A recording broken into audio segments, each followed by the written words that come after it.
আমার মায়েরা খেয়াল করে শুনুন, বিশ্বনবী আপনাদের উদ্দেশ্য করে বলেন, আল মারআতু ইযা সাল্লাত খামসাহা ওয়া সামাত শাহরাহা হাফিজাত ফুরুজাহা আতাআত বা'লাহা ফালতাদখুল মিন আইয়ি আবওয়াবিল জান্নাতি শাআত। বিশ্বনবী বলেন, ও রমণীরা, ও নারীরা, যে সমস্ত নারী এই 4টা কাজ করবে, এই 4টা কাজের গ্যারান্টি দিবে, তাদেরকে জান্নাতের 8টা দরজার গ্যারান্টি দেয়া হবে। কি 4টা কাজ? 1 নম্বর, আল মারআতু ইযা সাল্লাত খামসাহা, যে নারী 5 ওয়াক্ত নামাজ পড়ে। কি করে? জেলা স্টেডিয়ামে অবস্থানরত আমার নারীরা, বোনেরা, বিশ্বনবী আপনাদেরকে 4টা কাজের কথা বলেছেন, খুব বেশি না। 4টা করলে 8 জান্নাতের দরজা সব খোলা। কোনটা দিয়ে যাবেন? যেটা দিয়ে মনে চায়। 1 নাম্বার 5 ওয়াক্ত নামাজ। আমার বোনেরা জোহরের নামাজ পড়তে পড়তে এটা আসরে নিয়ে যায়, আসর পড়তে পড়তে এটা মাগরিবে নিয়ে যায়। এরকম আসরে নাই, লালমনিরহাটে হয়তো নাই। আমার বোনেরা এটা করবেন না। ইন্নাস সালাতা কানাত আলাল মুমিনিনা কিতাবাম মাওকুতা, সময় মতো পড়বেন। সামাত শাহরা, রমাদানের রোজাগুলো রাখবেন। হাফিজাত ফুরুজাহা, যে নারী তার চরিত্রকে হেফাজত করে, তার প্রাইভেট হেফাজত করে, তার লজ্জাস্থান হেফাজত করে। ও মায়েরা, আপনার এই গর্ভ যে কত দামি আপনি জানেন না। আপনার এই গর্ভ থেকে জন্মাবে আগামীর সালাহুদ্দিন আল আইয়ুবী। আপনার গর্ভ থেকেই জন্মাবে ইমাম আল মাহদি আল মুনতাজার। আপনার পেট থেকে জন্মাবে আবু সাইদের মতো বীর সৈনিক। আপনার পেট থেকে জন্মাবে মুগ্ধের মতো বীর মুজাহিদ। আপনি জানেন না কে আসবে আপনার পেট থেকে। সময়টাকে কাজে লাগান, ইসলামকে বোঝেন, মানেন, আমাদের ইসলামিক লেকচারগুলো শোনেন। আমরা যে বার্তাগুলো, ইনস্ট্রাকশনগুলো, দিক নির্দেশনাগুলো আপনাদের খেদমতে রাখি, এগুলো মেনে চলুন। আপনিই পারেন আপনার ঘরটাকে জান্নাতের টুকরা বানাতে। একটা family, it's a very big institution and you are the MD, the managing director of this institution. চিল্লায় বলেন ঠিক কিনা? চাইলেই পারেন ঘরটারে জান্নাতের টুকরা বানাতে।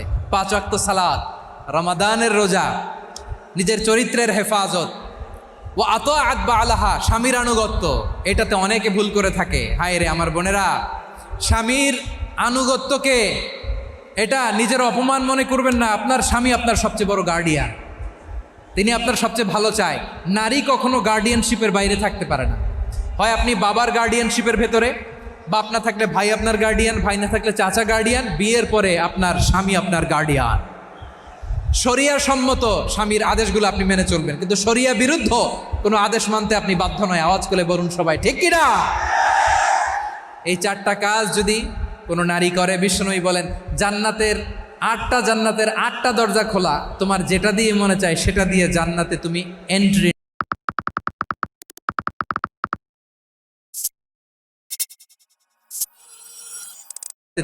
এন্ট্রি নিতে পারবা। বিষ্ণু ইসা ইসলামের স্ত্রীর নাম ছিল আয়েশা রাদিয়াল্লাহু তাআলা আনহা, আবু বকর রাদিয়াল্লাহু তাআলা আনহুর মেয়ে।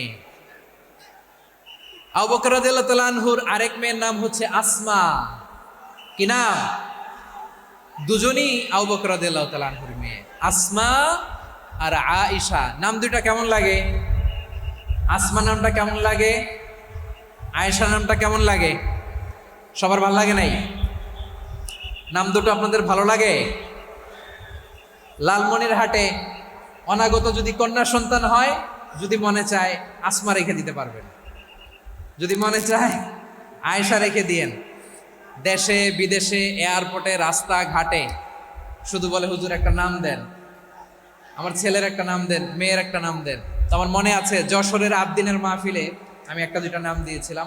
আজকে লালমনিরহাটের এই প্রোগ্রামে কন্যা সন্তান যদি হয় 2টা নাম দিলাম, আসমা কিংবা আয়েশা। ইনশাআল্লাহ পড়েন। দুজন বোন, এক মায়ের না, বাবা এক, মা দুজন। আয়েশা রাদিয়াল্লাহু তাআলা আনহার মায়ের নাম উম্মে রুমান, আর আসমা রাদিয়াল্লাহু তাআলা আনহার মায়ের নাম কুতাইলা বিনতে আব্দুল উজ্জা।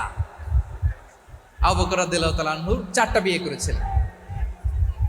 তো একই ঘটনা ঘটেছে এই ফ্যামিলিতে। আসমা ইসলাম ধর্ম গ্রহণ করে মুসলিমা, কিন্তু তার মা কুতাইলা মুশরিকা। আই রিপিট, বোঝার জন্য আমি আবারও বলি, আসমা রাদিয়াল্লাহু তাআলা আনহা মুসলিমা, আর আসমার মা কুতাইলা, আওয়াজ করে বুঝে থাকলে বলেন, আসমার মা মুশরিকা। তার মানে মেয়ে মুসলিম, মা অমুসলিম। ভেজাল আছে না নাই? কিন্তু কুতাইলা